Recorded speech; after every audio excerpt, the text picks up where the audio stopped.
Okay, thank you everyone.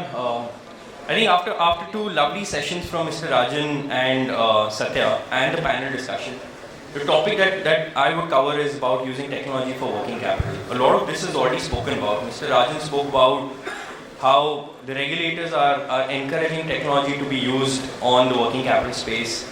Satya spoke about how to run the bank and change the bank. Now technology is something which actually enables both to happen. Now you need platforms to run the bank and the change will come from technology. What I would be covering is how this will happen on the working capital space on the B2B financing side. Now working capital, so if you look at technology, a lot has happened on the retail banking side and payments.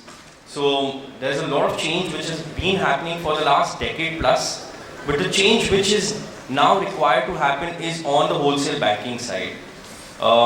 Weber in the last session spoke about how this needs to happen on the entire throughput, right? On how do we originate, how do we fulfill, how do we underwrite, the entire chain needs to be digitized.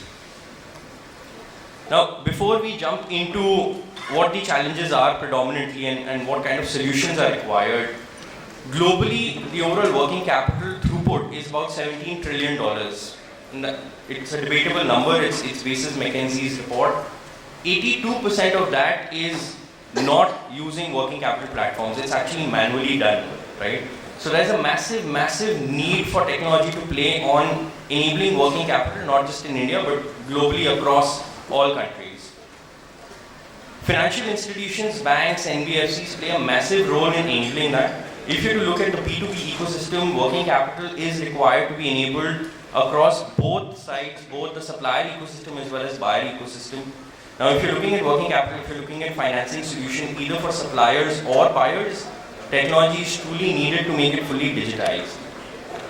Classic issue around the existing working capital cycle is, or working capital financing is ensuring consistency in service. Now, if the delivery is broken, it's manual, it's prone to giving different experience to different users. Today, RMs front the entire delivery for banks when they go out and pitch working capital solutions. It's labor intensive, underwriting is fully manual across most of the banks. Of course, some financial institutions are using several tools. Many of the platforms and solutions that our fintech partners in the sessions coming forward will also present about are being used, but it's not fully 100% digitized. So it's labor intensive, which is again prone to error. Documentation is a massive bottleneck. Documentation across the entire spectrum is largely manual and it's heavy and cumbersome, right? Not just about signing documentation, in fact, the entire process around negotiating document is also manual. Cross-sell, right? Now, can we truly digitize the entire cross-sell for banks and NBFCs to pitch in with other products digitally using platform and technology? That is where ideally the platform support from fintech should take banking services to. And then these data which comes to banks, right? How do we use data?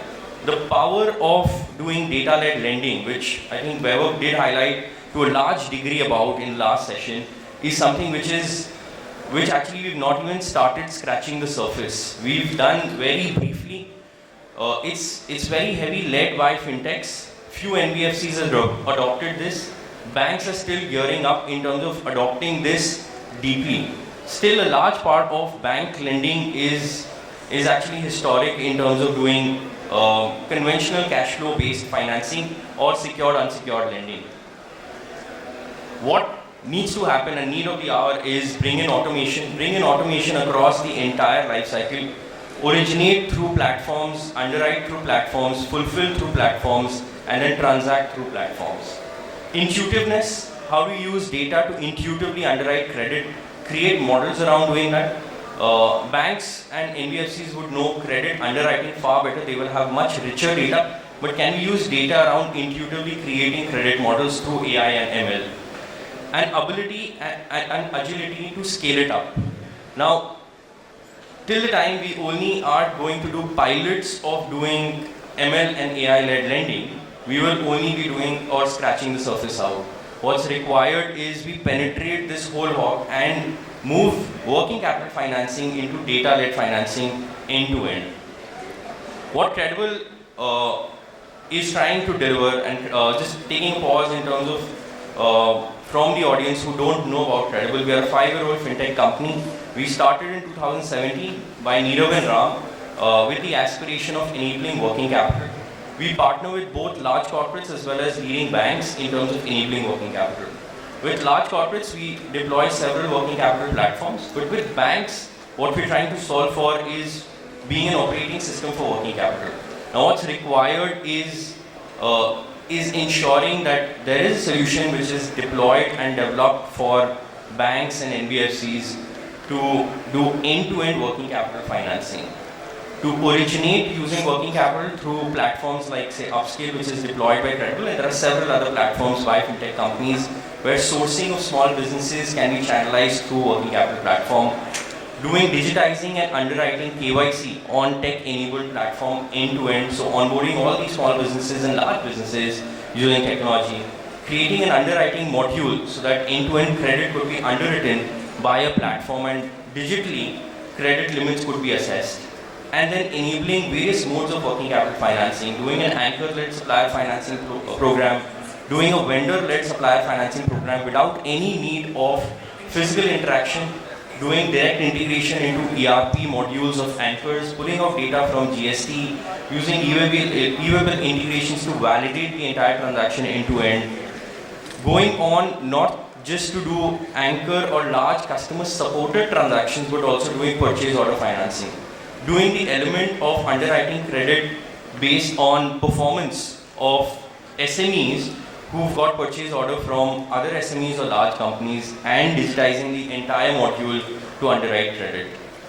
A flexible LMS which could sit on top of the existing LMS being used by large banks to provide nimble services to book flexible sort of programs which are created for enabling working capital, which may be a need for today's small businesses. Doing everything which we spoke about on the procurement side, doing it on the receivable side by enabling dealer financing, distributor financing, end-to-end, or doing a retailer financing with digitized credit. So using a platform which is flexible enough and has separate modules to do both sides of financing, procurement as well as receivables. Separately, not just about lending, and there's already a lot which is already happening on payments and reconciliation, but using the same tech stack to doing payment and reconciliation, thereby becoming a 360-degree service provider overall for the financial ecosystem to enable end-to-end services across lending as well as payments. And then having a cross-sell platform to cross-sell across other solutions for the bank. Now imagine there's a large bank which has both retail and wholesale banking. How is cross-sell happening for the bank to the wholesale banking customers for the retail bank, right? There has to be technology which does this, and which is why cross-sell is a platform which enables banks to bring the entire suite of products together from their perspective. Now, what we're trying to do is ensure we reduce complexities by bringing the entire bank together on a unified platform which has scalable and various modules upfront together, which optimizes cost because a large part of origination and underwriting is done on the platform. Entire activity of transaction execution and management is on the platform. It reduces errors, it reduces overall cost requirement for the bank. It bridges the gap for various technologies to be used. Now, banks are typically using, or typically there are several service providers in terms of plugging into various solutions for the bank. Now, integrating all of these could be time consuming.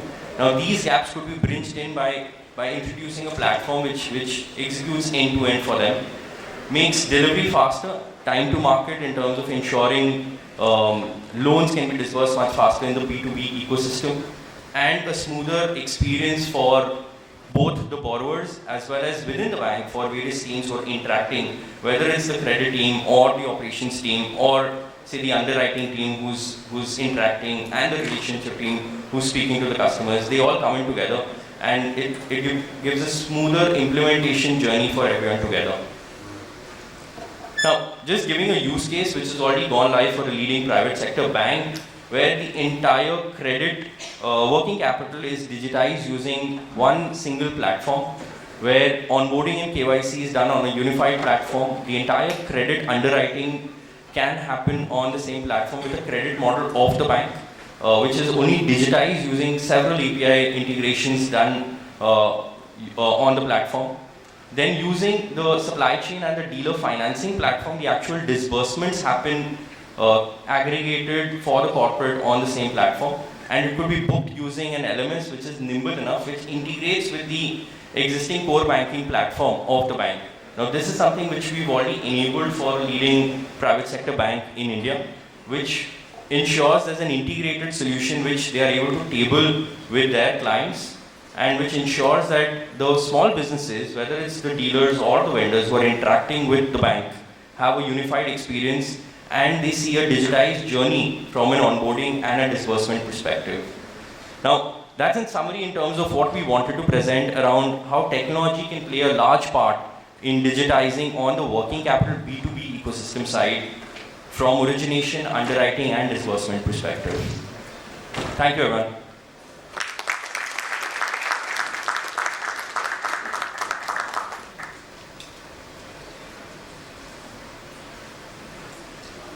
Thank you so much, it was really a wonderful presentation as well. I would request, sir, if you could kindly come on stage, and we would like to hand over you the small token from our side.